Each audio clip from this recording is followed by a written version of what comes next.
கள்ளக்குறிச்சி மாவட்டம் உளுந்தூர்பேட்டை அருகே உள்ள பாண்டூர் ஊராட்சிக்கு உட்பட்ட அரளி கிராமத்தில் 100 நாள் வேலை திட்ட அடையாள அட்டை வைத்திருக்கும் அனைவருக்கும் வேலை வழங்க வேண்டும். 336 ரூபாய் கூலியை உடனே வழங்க வேண்டும். அந்த கிராமத்தில் சுடுகாடு மற்றும் சுடுகாட்டு பாதை ஆக்கிரமிப்பை அகற்ற வேண்டும் என்பன உள்ளிட்ட கோரிக்கைகளை வலியுறுத்தி மார்க்சிஸ்ட் கம்யூனிஸ்ட் கட்சியினர் கண்டன ஆர்ப்பாட்டத்தில் ஈடுபட்டனர். திருநாவலூர் ஊராட்சி ஒன்றியத்துக்கு உட்பட்ட பாண்டூர் ஊராட்சியில் அரளி கிராமத்தில்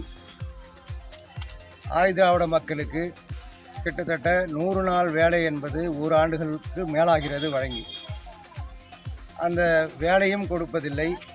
ஏற்கனவே செய்த கூலியும் பாக்கியுள்ளது. கூலியும் சட்டக்கூலி 336 ரூபாய் என்று சொல்கிறாங்க.